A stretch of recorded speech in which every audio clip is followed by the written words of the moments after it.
and others such as unnaturally skillful charisma and so on. Still though, in creating the Primarchs and even taking small elements of the Emperor's DNA, it imbued them with these demi-godlike characteristics. It also explains why at this time the barely known forces of chaos would seek out and scatter the developing Primarchs before the Emperor's plans could grow into fruition.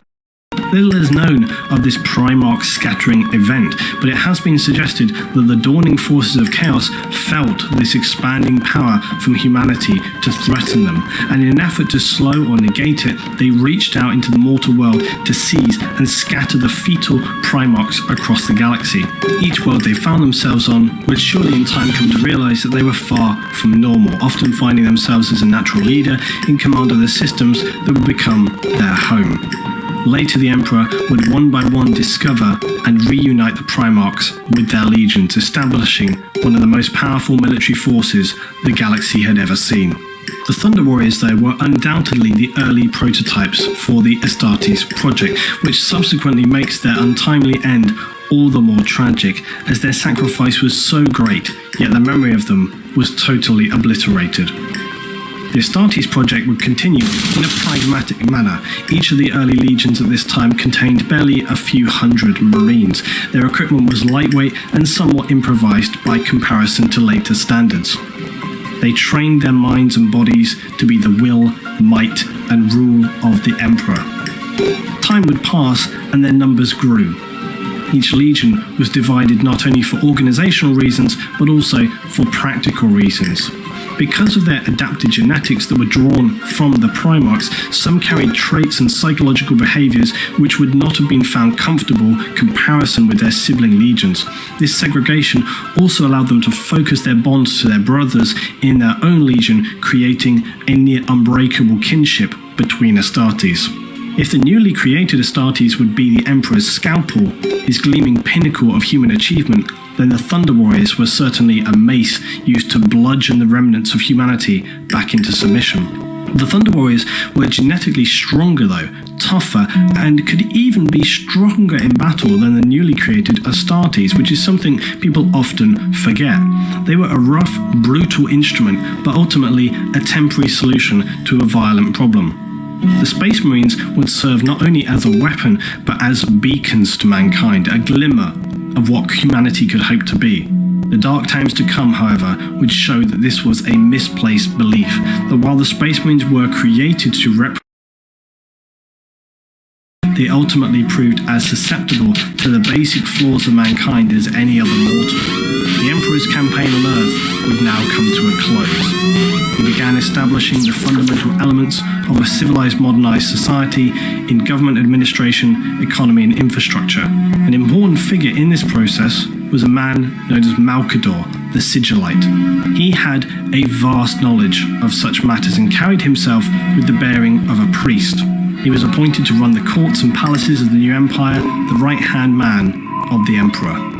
Earth would turn from a place of desolation and horror to one of active production, rebuilding, and planning. Some might call it coincidentally convenient, but at this time a vast shockwave would travel through the galaxy, the birth of Slaanesh. Humanity would have no idea of the significance of this, only that it cleared the storms from the war that had isolated and ruined humanity's gloriously technologically advanced empire. Again though, we can speculate that the Emperor had foreseen these events and the necessity of preparing Earth for this time. On Mars, the humans of the cult Mechanicus, that is those who worship machines, would become aware of this unification on Earth. As information through distant communication and physical observations, they viewed this new emperor as a man in alignment with their own agenda. Mars, during the Dark Age of technology, had been a planet with a single purpose, a powerhouse of production for this age, consolidating ships and weapons, including the vast Titans, hundreds of feet tall, gigantic bipedal war machines whose very presence could end conflicts before they began. Since the end of this age, cults had risen across the Mars, and the most prevalent of these was the Mechanicus, whose ideology included the veneration and acquisition of these ancient but highly advanced technologies in the period known as the Dark Age of Technology. During the period of isolation known as the Age of Strife, Mars had undergone a similar societal collapse comparable to that of Earth. With all trade cut off, they had insufficient water and food to supply the populace. A civil war would follow, as well as the collapse of some planetary infrastructures that shielded their little remaining hydroponics and food production systems. This would lead to a further collapse of the already fragile supporting systems. The Techs, an established mechanicum, decided the best way to survive this apocalypse would be to retreat into underground bunkers which had been mined out, creating vast cities below the surface. Little is known at this time, but evidently prior to their seclusion, the Mechanicum Techs were a cult who would bear a respect and drive to recover, protect and utilize the lost technologies of mankind. Upon their rise from the subterranean depths, they had in this time translated this over into a complete faith. The tech priests of the Mechanicum, along with their troops, would very quickly subdue the insane irradiated savages who remained on the surface and begin the process of rebuilding and redeveloping Mars to be completely self-sufficient. This, in combination with their access to some of the most powerful war machines ever forged in the galaxy, would without doubt leave the Mechanicus in a position of some power.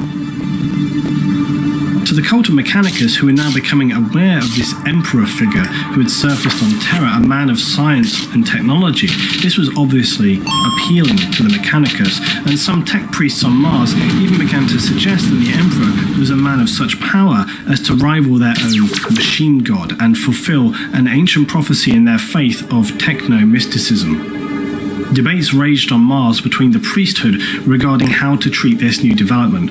All the while, the Emperor, bearing his power of immense foresight, would not be ignorant of the Mechanicum, and he slowly and steadily would begin to craft his new plans accordingly.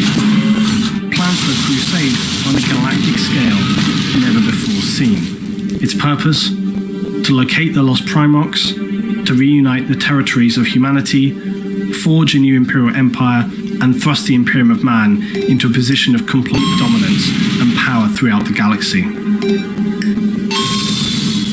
The Emperor's plan was one of absolute submission. Anyone who stood against the Imperial truth would be cleansed and destroyed. The Mechanicum of Mars was one of the few exceptions. The Emperor knew that any battle to try and claim dominance over the cult Mechanicum would be hugely counterproductive. Even if he could claim victory over them, the cost to his new Astartes force would be severe and unjustified. So he planned instead to offer a rare alliance with the Council of Tech Priests. In offering them assistance in their own goals and acquisitions of new and lost tech throughout the galaxy, they would provide support, construction of war gear, and tech to Imperial Forces. They also were one of the exceptional entities to be allowed to maintain a state of semi-independence within the Imperium, a fairly unique position. The Emperor would also provide a new group of navigators to enable the Mechanicum to travel through the warp again in search of fabled STC units. All of this suited the Mechanicum and Imperium in a symbiotic relationship, and an alliance was created.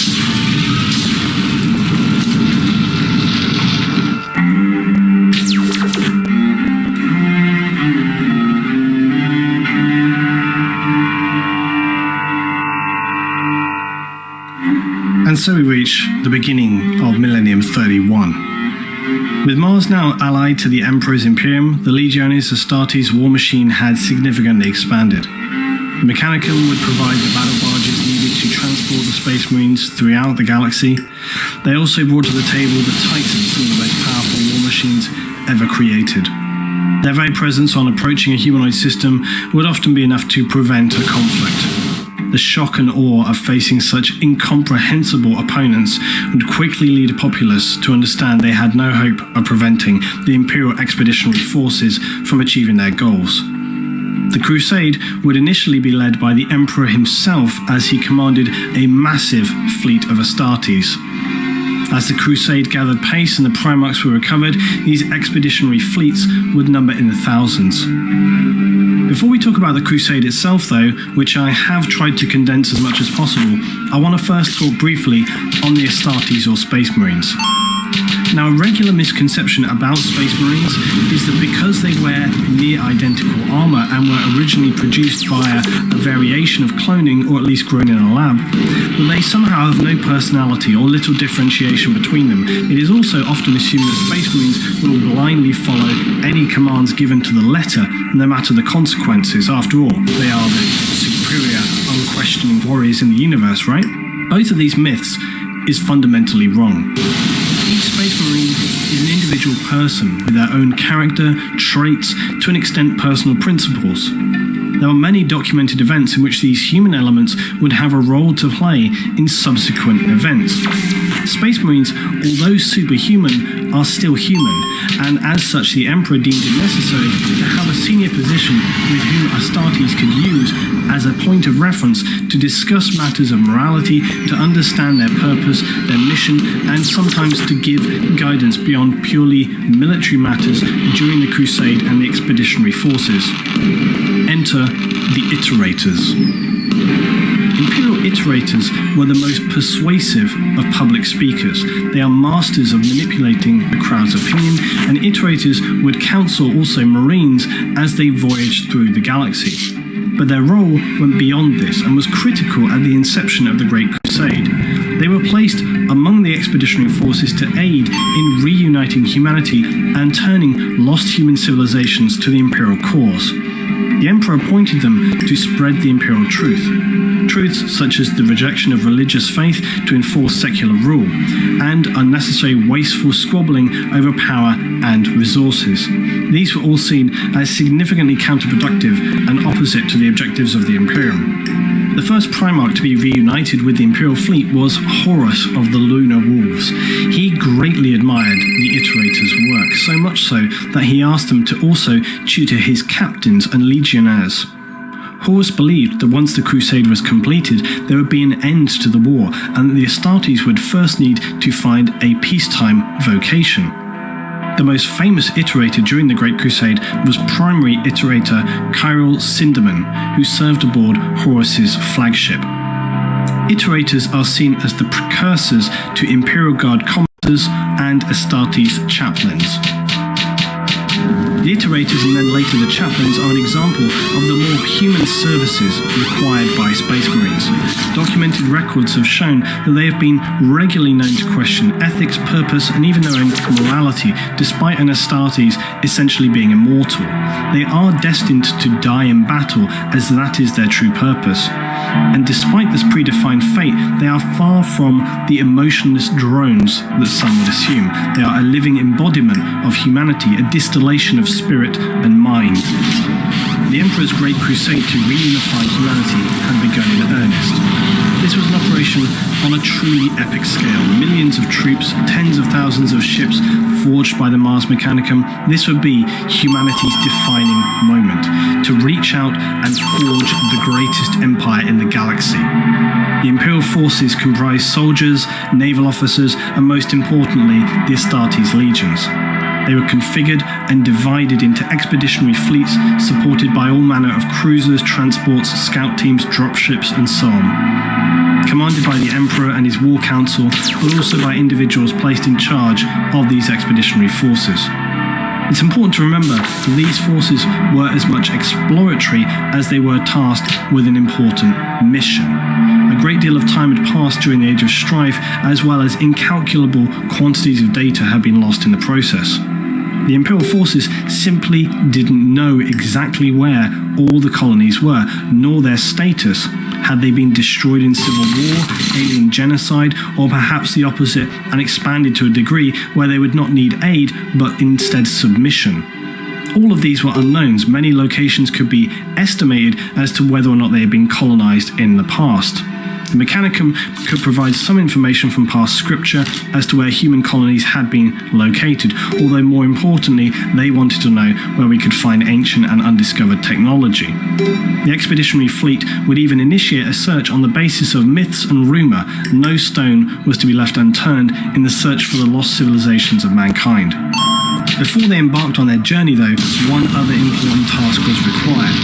Although the warp storms had subsided, allowing travel once again across great distances, the navigator class from the past that would guide ships through the warp. This system though was far from perfect, and the Emperor had a greater plan. On Earth, the Emperor ordered construction of the Great Astronomicon. Tech priests from Mars were drafted in to aid in this project, and its purpose would be to enable the Emperor to guide, oversee, and command his vast fleet all from Terra. It created a system for him to focus, amplify, and broadcast psychic signals and energy. It would stand as an unchanging marker, a lighthouse for the navigators, a point of reference around which they could plan all their travels. This certainly was an important factor in the success of the Crusade, as it enabled the navigators to travel through the warp in great leaps and faster than they ever had done before. In addition to this, the Emperor would also create the astropaths. These were powerful psychers whose sole task would be in relaying communications from the fleet and later the established Imperium back to the ruling council on Terra. The vast distances involved meant that the astropaths would become the only communication link between Terra and the distant colonies. However, as with the Eldar, the risk of possession to the astropaths by warp demons consuming the psychers and thereby enabling them to travel into the material world was one that the Emperor was all too aware of, especially after his Primarchs had been scattered throughout the galaxy. To this end, the astropaths would undergo an extreme and harsh process of toughening against the threat of warp entities. The Emperor himself would manipulate and reform their mind into a protective vessel, making them nearly immune to risks from the warp. This process, though, was agonizing and extremely dangerous. Many psychers were killed in the process or went completely insane. Even if they survived the process, a universal effect would see their optic nerves become damaged beyond repair. This meant all astropaths are blind. From the Imperial perspective, though, this was a necessary consequence as they continued to be an integral part of Imperial infrastructure. The Crusades had begun, and alongside Space Marines were hundreds of thousands, if not millions, of Imperial troops, humans who were salvaged from the aftermath of Terra and structured into an effective, albeit expendable fighting force. This Imperial Guard was strengthened and resupplied as they reconnected and conquered lost human colonies. A secondary benefit was that in drafting local military forces into the expeditionary force, it removed these planets' ability to rebel effectively against the newly created Imperial outposts on each planet. Also, in these early days, taxes and tribute to the Imperium were not strictly required, but Imperial commanders stationed on new colonies of the Imperium would often require supplies for the continuing crusade. Many systems and colonies would need help rebuilding or periods after generations of schooling by iterators to bring them in line and around to the Imperial truth and loyalty to the Imperium. Some worlds, though, who were self-sufficient had survived intact and would even welcome the arriving Imperial forces with open arms as long-awaited brothers, with glorious celebrations and immediate support, much to the satisfaction and pride of the expeditionary forces who were all too happy to welcome their brothers back to the Imperium. Such events were a blessing to behold, though, as many worlds were either barren wastes long since destroyed, with only ruined remains to prove that anyone had ever existed there, or they were found to be locked in brutally tyrannical dictatorships and required sometimes days, often weeks of orbital and ground assault to subdue and conquer these false dictators. Religious doctrine and faith were especially highlighted to be crushed on all worlds. The Emperor would never allow these practices to infringe or threaten the Imperium, as he was partly responsible and had even seen the effects these caused on humanity millennia ago in the first age of mankind. The Emperor also made an important choice that upon arrival to new worlds, any psychers discovered were told to expect transport back to Terra, courtesy of secretive black ships. Here, they would be tested on their journey back to Earth to their limit. They would endure nightmarish examination, some dying from the trials or executed for being just too unstable. Others, though, ended up completely losing their minds in the process of these harsh examinations. The fate of these individuals was at the time unknown. It later transpired that if they were proven strong and capable enough in manipulating their psychic power, they would become stock for creating new astropaths by the Emperor. Any younger but highly powerful psychers were subsequently distributed to some of the Space Marine legions who had begun a Librarius program, creating special Astartes who are capable of wielding immense psychic power. Others, though, disappeared from record entirely, leading to supposition of secret organizations who even today are not fully disclosed. The Crusade continued for centuries, stretching out across the galaxy. Finally, the Primarchs were reunited with their legions and were duly given positions on the Crusade and Imperial War Council. The Primarch figures, though, were not suited to this level of administration. They were at their best out among their Marines leading campaigns. So it fell to the administrators of Man to run the day-to-day Crusade infrastructure. One important figure arises again, that of Malcador the Sigillite. He would become a keystone in the execution of the Crusade and one of the most loyal and valuable members of the Imperial Council. The power of the Imperium had now reached its peak. There seemed to be little, if anything, that could threaten, damage, or destabilize the glory and power of the now reunited Imperium of Man. The Crusade had in fact been so successful that after a chain of impressive victories, the Emperor decided he could fully return to Terra to continue managing his plans there and working on new secret projects. His Primarchs were surely more than capable of finishing the now simple task of scouting and securing any fringe colonies and bringing the Crusade to a successful conclusion. After a specifically great victory on Ullanor, the Emperor selected the first Primarch and commander of the Lunar Wolves, known as Horus Heresy, and bestowed upon him the title of War Master. This title established him as a leader of the Imperial military forces in lieu of the Emperor, and all other Primarchs and Imperial forces would follow the War Master's commands as if they were the Emperor's. Not all the other Primarchs seemed to be entirely comfortable, not only with this decision, but also with the Emperor's choice to leave them and return to Terra. Considering their strength of character, this seems somewhat surprising, but if anything it shows that their bond they shared with the Emperor was perhaps not rock solid, and some of them felt bewildered he should choose to leave them on the fringes of the galaxy when overall victory seems so near and so secure. Horus, whilst being a supreme master of military matters, was also less well known for being exceptionally tactful and charismatic. He would take time to speak to each of his brother Primarchs in turn. Understanding them as he did, he would employ his various skills of perception and charisma to appeal to their individual natures and reassure them that although the Emperor had granted him this glorious honour, it was the Brotherhood together who would achieve the ultimate victory.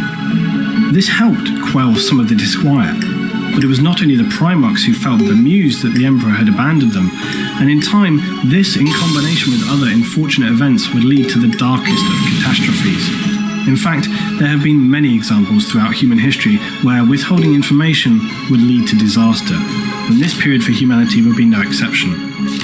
The Emperor's decision to not make his Space Marines aware of the dark forces of chaos for their own benefit. In fact, even to this day, the vast majority of the Imperial citizenship lives blissfully unaware of the darkness that lies in the Immaterium.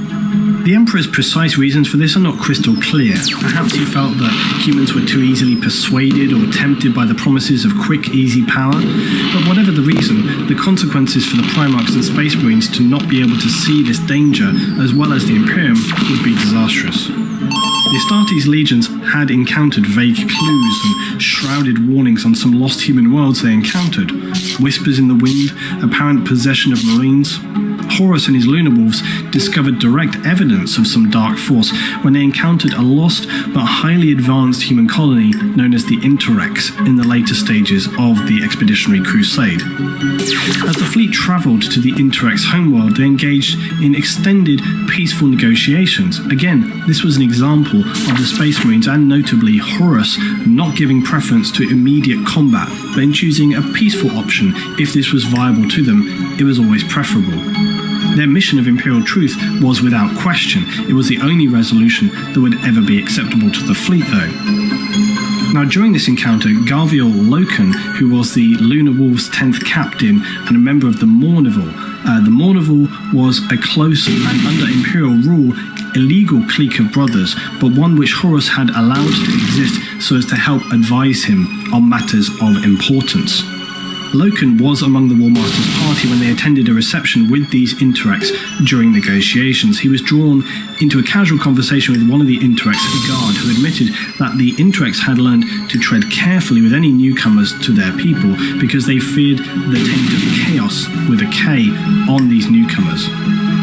It becomes apparent that the Interrex colony had made dealings with the Xenos race of the Eldar during the Age of Strife, and the Interrex explained how it is their understanding from what they could discern from the Eldar that chaos is a threat like no other, that it would not appear brutal or blunt at first, but subtly.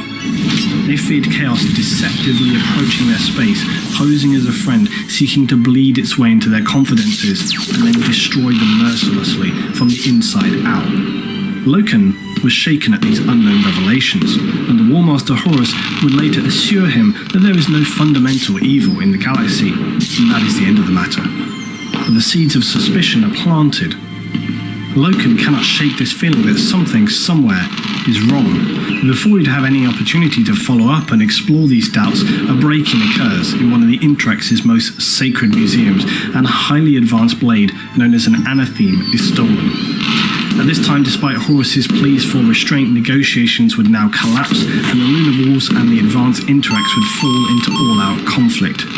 The Space Marines of Horus are ultimately victorious over the Interrex, but it's a victory Horus takes no pleasure in, as it's born out of misunderstanding and was a tragic, unnecessary conflict.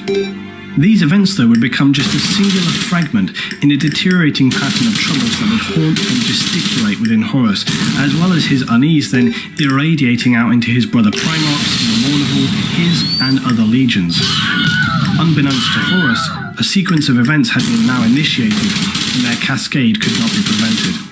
So why are these events so important? Well, for one, it gives more insight into the fact that at the time, it seems barely any Space Marines at any level of rank had any knowledge of chaos. And if they did, it was only the vaguest of suspicions, the kind that could easily be brushed off by speaking to, say, some iterators. They had no idea of the malevolent force known as chaos. By comparison, the Emperor understood all too well the dark forces that had very recently annihilated the Eldar and consumed so many human colonies throughout the Age of Strife. It seems strange that he would choose not to gift his Astartes, and more importantly his Primarchs, with this information so that they could best protect against its darkness. But perhaps he feared the knowledge of the warp entities would do more harm than good, instead choosing ignorance as the best policy. However, a combination of time, doubt, rejection, jealousy, and greed brewing in corners of the Astartes legions would prove this to be an unwise decision.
31st millennium of man would be one of the darkest and most destructive humanity had faced.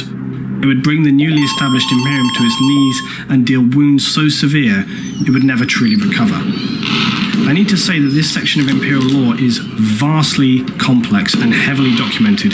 Bearing that in mind, I'll be covering it in a briefer fashion as specific events can be looked at later in time. However, the 31st millennium is one of the most important periods as it deals with the fall of humanity as a truly dominant power and the inception of the Imperium that would exist into the 41st millennium.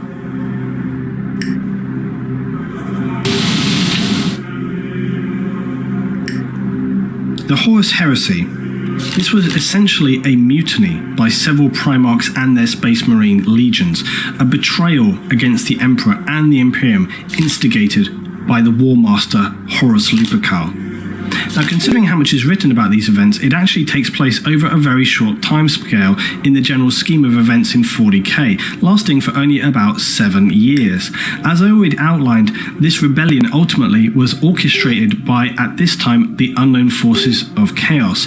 Yet, there were many secondary factors, and arguably, even without the influence of chaos, it seems possible that these events could have taken place without dark suggestions from the warp, albeit likely to a lesser extent. The Emperor's return to Terra to establish new projects that, for whatever reason, he was unwilling to also share with even Horus or any of the Primarchs, left them feeling set aside and cast out from his circle of trust. This would lead to feelings of resent or in some outright anger and disgust. This was less though about ego or pride than it was trust, although there is no doubt these emotions were an element in play. Primarchs, despite their demi-godlike stature and ability, were fundamentally human at the core. It was more about their deep connection to the Emperor, and perhaps that they saw themselves not as equal, but at least on a similar level to him. His retreat to Earth and abandonment of them at this juncture certainly left them feeling consigned to the rest of humanity. These feelings were surely only fragments of doubt, not an outright stab to the heart, but nonetheless the seeds of mistrust were sown, and those chinks in the armour of the Imperium were exactly what the dark warp entities of chaos looked for. Another factor in the resentment and frustration felt by the Primarchs and some higher officers in Space Marine legions would be the Council of Terror. This was a governing body charged with the administration and infrastructure control of the Crusade and Imperium as a whole. It was controversial among the Astartes as it comprised an all-human council. Primarchs and Space Marines alike were not given permission to sit with the Terra Council. Their role was for that of war, and all military matters were handled by the War Master. One of the most primary council members was the previously mentioned Malcador the Sigillite. Malcador was no simple man though. He was a psyker of immense power and used these abilities to reach out into the vast realms of space. He was a close aide to the Emperor during Earth's unification wars and is said to have formed the Administratum of Terror.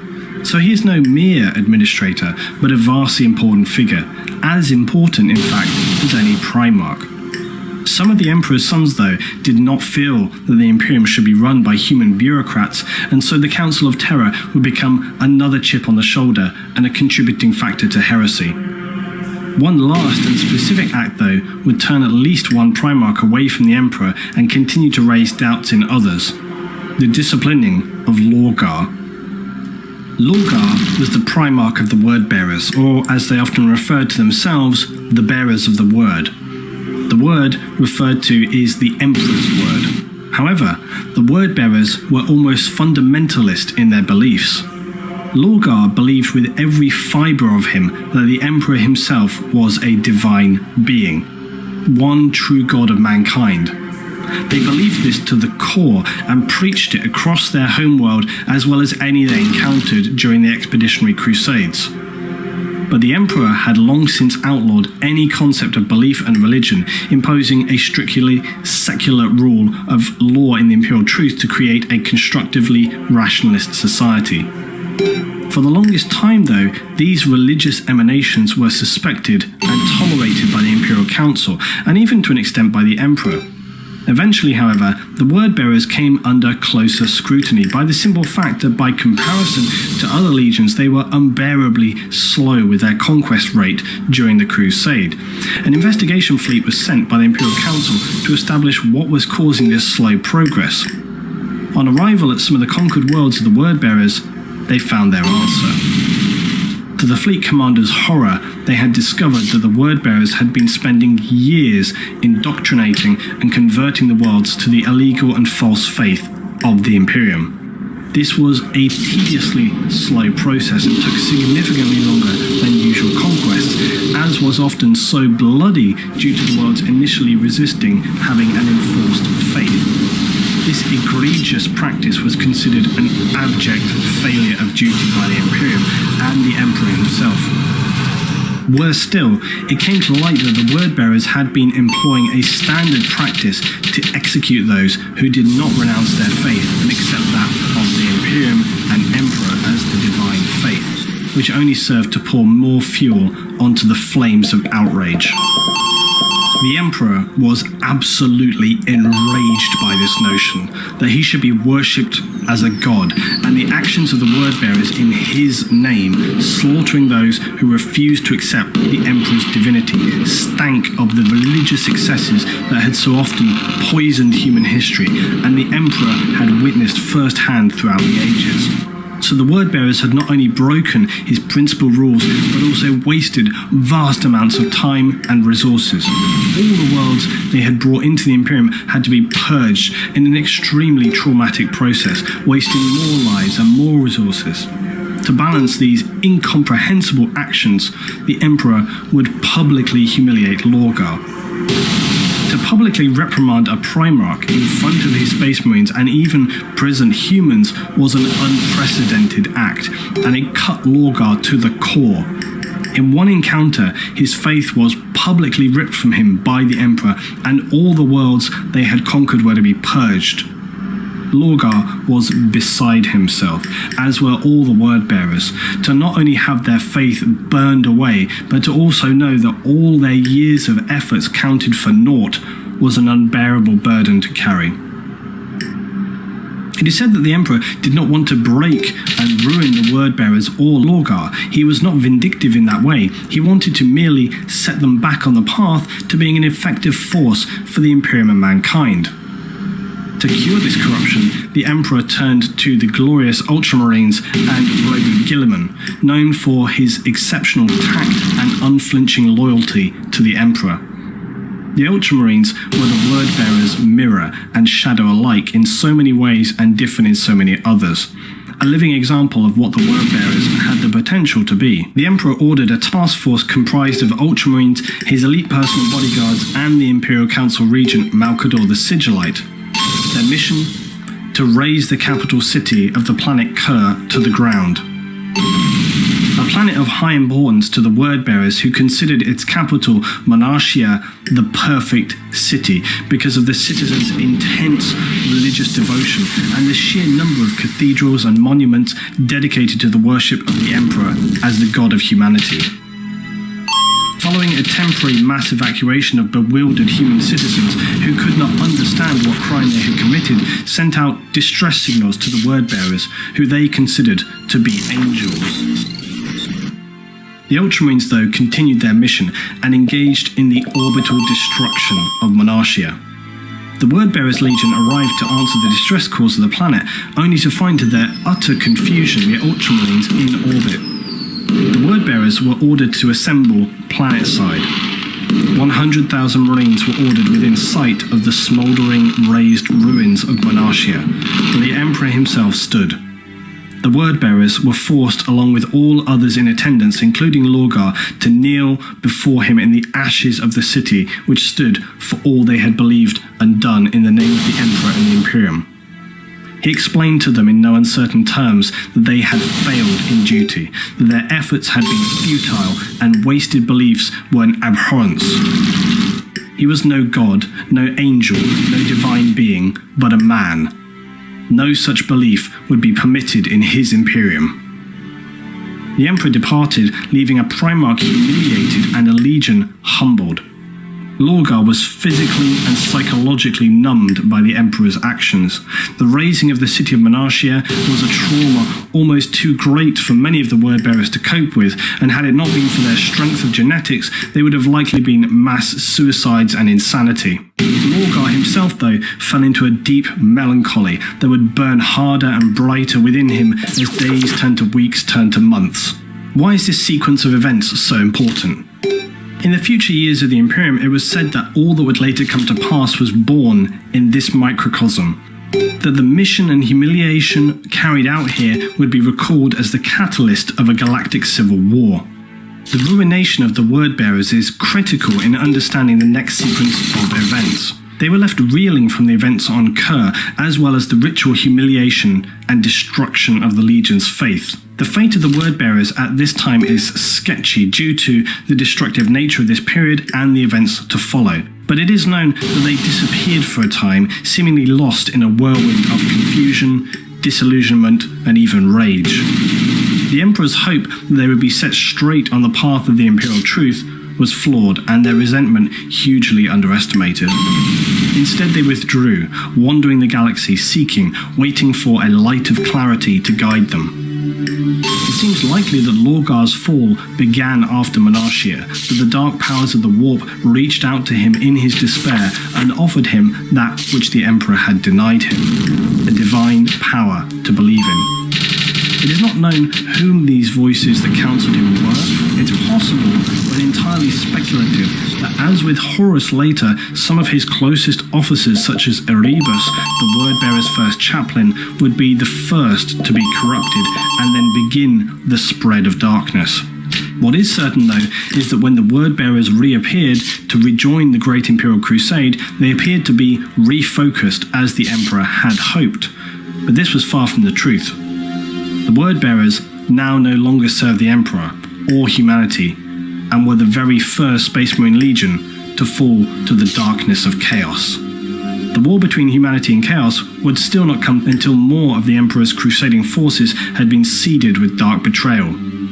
Horus Lupercal, favourite of the Emperor, War Master of the Crusade, would become the apex of these events. The real treachery will begin on a small planet named Davin. This world had been easily absorbed into the Imperium by Horus and his legion, the Lunar Wolves, some 60 years previously. The warrior people living there quickly realized they were outclassed and bowed to the powers of the Imperium. Horus was impressed with their realism, honor, and strength.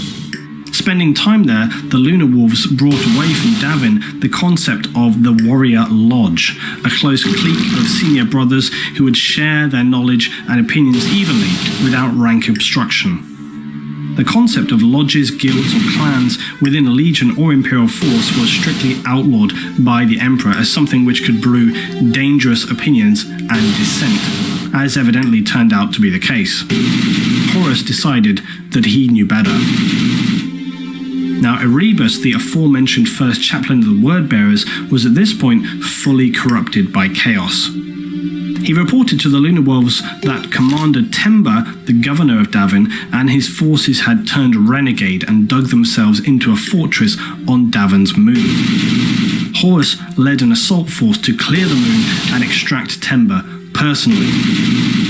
On the surface, his forces were confronted by the foul, reanimated remains of Temba's outpost, who had evidently succumbed to the chaos plague of Nurgle's rot, skewing them into horrific parodies of the human form.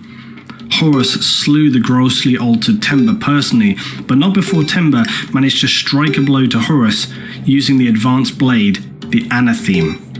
The Anatheme, you will recall, was the highly advanced blade stolen decades previous by Erebus from the people known as the Interrex. The weapons appeared to be semi-sentient, as the Interrex claimed the weapons could be instructed to recognize a particular person, which gave them the ability to mortally wound that person. The Interrex did not know how to produce these weapons, but had confiscated them from a Xenos race known as the Kinebrak. It seems clear that Erebus orchestrated the whole sequence of events on Davin's moon, and potentially worse, had already been corrupted by chaos even prior to his theft of the Anatheme from the Interrex years before. The distorted, chaos-riddled Temba had been instructed to speak Horus Lupercal's name to the blade. This meant that upon striking the greatest Primarch of the Imperium, it would wound him in such a way as to be beyond even his demi-godlike powers of healing. The fate of the Anatheme would still have importance in the years to come. Horus was taken back to his ship, the Vengeful Spirit, where apothecaries frustratingly determined his wound could not be healed naturally or otherwise. Horus's Mournival, his lodge of closest officers, took him in their despair to the Serpent Lodge on Davin, where Erebus assured them he knew how to heal the War Master in a special spiritual ceremony. This was, of course, all part of Erebus's plan. During this ritual, Horus's spirit would be transferred into the warp along with Erebus, disguised as one of the War Master's closest friends, Hastur Sejanus, captain of the 4th Company. This out-of-body experience showed Horus a terrifying vision of the future, which, unbeknownst to him, were caused by his very actions, bringing the Imperium into an age of repressive, violent and superstitious regime where the Emperor and some of the most loyal Primarchs were worshipped as divine beings by the fanatical and ignorant masses of humanity. The Chaos Gods portrayed themselves as the victims of the Emperor's psychic might, who had been suppressed throughout the ages and had no interest themselves in controlling the material world. Horus, already having grown jealous and deeply resentful of the perceived poor treatment at the hands of the Emperor, and was one of many of the Astartes legions afraid of the concept of a peace wherein all for which they had fought would be turned over to weak-willed mortal men, whilst his legions were cast aside and left as peacekeepers without a purpose. These were the Emperor's wishes. For you see, the Astartes were always a tool to save humanity and bring power back to mankind, not just to subjugate it. Horus, in his weakened and embittered state, was very suggestible and would accept this twisted and misunderstood prophecy. But there was one thing Erebus had not counted on.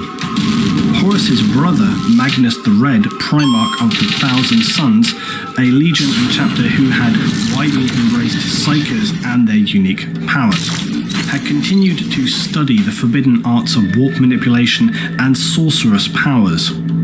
The Cyclopean giant of Magnus appeared within Horus's vision, revealing Erebus's true identity and begging Horus not to fall in to the temptations of chaos. It was all in vain, though. Horus had by now already decided that if anyone deserved to be worshipped as a god, then it was he. The godlike warp demons of chaos healed Horus's wound and between them made a deal. In exchange for the immense power he would gain, as well as ruling power over the mortal galaxy, he would deliver to them the Emperor, whom the dark chaos gods feared most, as they knew he alone stood with enough power to potentially destroy them. Although Horus had always been an immensely skillful military leader, his true genius was in the manipulation of others. This was often remarked upon by his brother Primarchs, Rogel Dawn of the Imperial Fists once noting to Garviel Loken, who you'll remember was the Lunar Wolves captain and a member of the Mournival, that Horus had Loken put forward a campaign of war so his character would be more well known as a peacemaker than a warmonger. Dawn said, "You understand what Horus had you do this morning? He had primed the Mournival to back him, Loken. He is cultivating the air of a peacemaker, for that plays well across the world to the Imperium. This morning he wanted someone other than himself to suggest unleashing the legions for war." This skill of manipulation would be especially important now. It was one thing for the Chaos Aberrations to turn a few men and even a Primarch, but to turn legions and still more Primarchs, the strongest willed and most loyal of the Emperor's forces to Chaos? How would this be possible? Well, it would in part because Horus did not declare himself outright as a disciple of Chaos, nor would he follow immediately the darkest of their practices. As had been the case until now, the game being played was one of subtlety and deception. Horus began implementing throughout the legions the concept of the Mournival, that he had allowed first within the Lunar Wolves. The Mournival Lodge enabled officers to group together in secret and lay the seeds of discontent and mutiny. Horus would also capitalize on the current negative feelings among some of his fellow Primarchs, and then the refracted disillusionment among some of the legions. Lorgar and the Word Bearers had already turned to chaos following their world-shattering humiliation by the Emperor. Horus would engage legions of Astartes, Imperial troops, and even several Mars Titan legions, with the principal concept that Horus now perceived the Emperor, powerful as he was, did not deserve the unreserved praise and recognition of the human race. More Astartes legions would now join the traitors, Angron and the World Eaters, Mortarion and his Death Guard, Fulgrim and the Emperor's children were among the first to side with the War Master. Others would later fall, including the Iron Warriors, Night Lords, Alpha Legion, and lastly, the Thousand Sons. It had become clear that the Primarchs were far from the perfect demigod-like human form they were perceived to be. Although technically each Primarch was physically and mentally godlike compared to a standard human, they still bore all of humanity's virtues as well as their flaws such as ego, greed, envy, arrogance, rage, and more besides. These superhuman warriors were meant to be the saviors of mankind, but instead, they could be the downfall of everything that had been salvaged and achieved. The Thousand Sons Legion would be a particularly tragic story. Their Primarch Magnus the Red, who you remember had attempted to prevent Horus from falling to darkness whilst experiencing his out-of-body experience to the warp on Davin.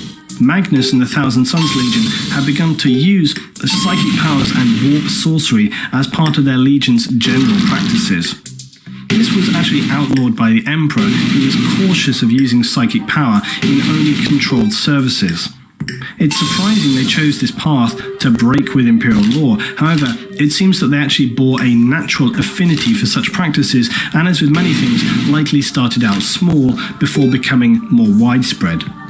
In time, many Space Marine legions and chapters would use sanctioned psychers in the new librarian branch of the forces, but in these early days there was no regulation or established command.